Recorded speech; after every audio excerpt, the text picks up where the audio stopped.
Hi, everyone. Welcome to another episode of Homes on Homes podcast. Today, we're going to be talking Frank Cosalino. And Frank, did you realize that we have been filming for 20 years? No, but now that you make me think about it, 2001, 20 years. 20 years. You have been with me doing my show. Started off Homes on Homes, has gone crazy into every type of homes, but it doesn't matter. 20 years, been on television now 18 years. I'm gonna tell you an honest little story that happened to me. Oh my goodness, I'm getting older now. This would probably be almost 30 years ago. Before I knew you, huh? Yes. Thank God. Okay, Yes. so what'd you do? So almost 30 years ago, I rewired a whole house, right? I didn't do it with a permit, I'm just being honest. I'm shaking my Back head. then, a lot of contractors didn't do it with permits. But I mean, I knew electrical because my dad taught me. I knew electrical because I've been hands-on experience since I was a little boy. I rewired the whole house. Someone, I assume, phoned the permit office. Electrical inspector knocked on the front door, and I was there. So when I answered the door, he just said, "Hi, what's your name?" I told him my name. I said, "What's your name?" He'd give me his card. He says, "I understand you're doing electrical in the house." And I said, "Yeah, I'm doing the whole house." And he said, "Well, you didn't pull a permit, and I'm going to go through this entire house with a fine-tooth comb. And if you've done anything wrong, Mr. Holmes, you're going to be in trouble." And at the time, there was no fines. This was just a point that I could be in trouble, that I guess I could have a bad name for playing with electrical at someone's house, and to watch out. Hey, I know better, but at the time, the homeowner didn't want to get a permit. I mean, I didn't push it at the time. The inspector went through the entire house, and he said to me, "This is some of the neatest work I have ever seen. Why aren't you a licensed electrician?" I said, "I'm a general contractor. I can do plumbing, I can do electrical, I can build the house, I can design the house. Do I have to become a licensed electrical at the time, do I have to become an electrician?" Because it wasn't licensed electrical contractor. And he said, "To be honest, no, but you need to pull a permit." I pulled the permit, everything passed, and in the long run, grew a great relationship with the system of what I need to do. So I'm not saying, that's the way it was back then. Really, most people didn't pull permits. Since television of 20 years, I think permit has gone through the roof. From building, plumbing, HVAC to electrical. That's so much that everyone has recognized, hey, if I'm gonna do work in my home, we need to pull a permit. I'm still seeing people not pull permits. Like you're on one of the jobs right now that we're doing that the contractor stole, as far as I'm concerned, $20,000 from the homeowner, played with the electrical, gutted the place, left all the debris, and walked out the door. Took every penny they had. He was supposed to do the whole job, basement, bathroom, kitchen, bathroom upstairs. That's 2 bathrooms, a kitchen, and a basement for $20,000. Does that sound right to you? Not a chance in hell is that ever going to happen. Okay, so there was my honest moment for the day, but I did the job right. I got the permits, and from that day forward, I never touched anything again without getting a permit. Because it's simple. I'm the guy that wants to do things right. I'm the guy that wants to educate everyone out there to do it right. It became known to me that the more you document what you do, the better purpose for you, me, and when I say you, resale of the home. Correct. I believe, and correct me if I'm wrong, that the #1 electrical fire is from use of extension cords. I'm going to back that up and say yes. Because what people will do in an older home is they'll plug in an extension cord because they're cold. It's an older home, it leaks. It's a freezing day outside, and they bring in that heater. And they turn it on high and put it right near the bed to keep everyone toasty warm.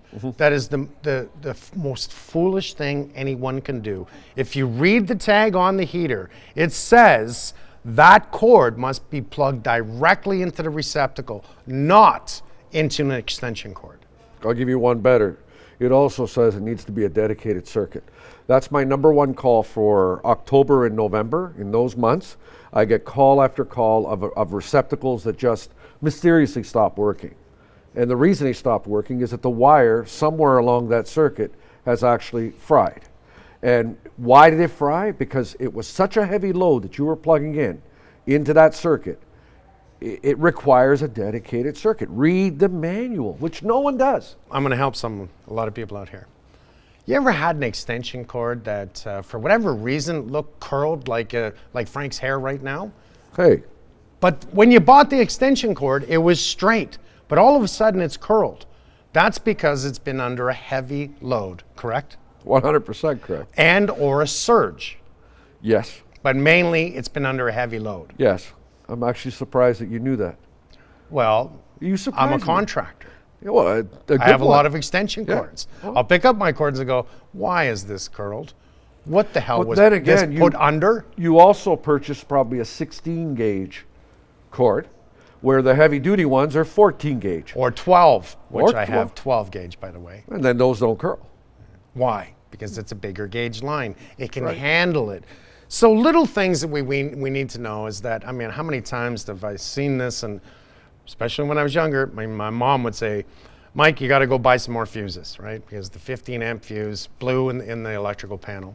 Now everyone should be on breakers, but even that still needs to be inspected because, again, it's got a shelf life.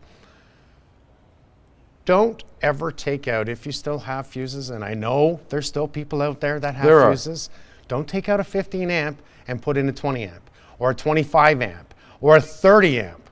Don't do that. Why?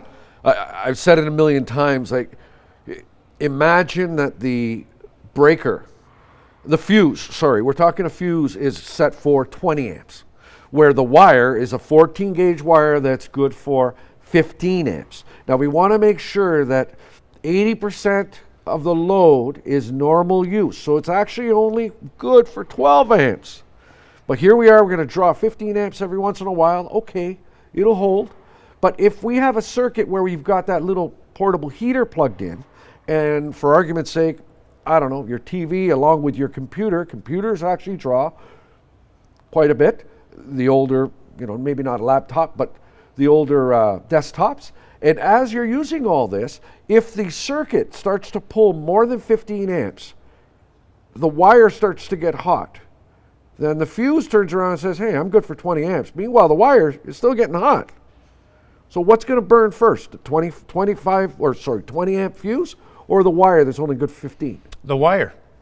Once that blows, where in the wall do you think that it blew? Which Because your usually- guess is as good as mine. Yeah, but and they're lucky that it didn't cause a fire because Well, it think may. about that wire heating up. But it may. That's the trick. A lot of people take a chance and say, a wire blew and it's okay. No, it's not okay. We need to find where that blew, because if it is behind that wall, the power's still live going to it. It is an electrical fire waiting to happen. So Or can be. it can't. The reason people will pull out a 15 amp fuse and put in a 20 amp fuse as an example is because that fuse keeps blowing. And there's a reason that fuse keeps blowing, and that's what everyone is missing. Yes. There's a reason.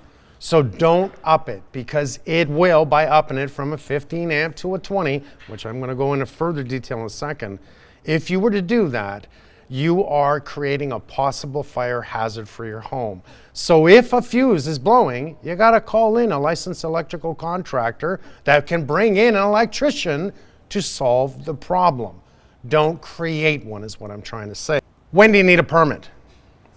Very simple answer. Anytime wire comes out of my truck, I need a permit. It's clearly that easy. If I'm changing a receptacle, I'm changing a switch, do I need a permit?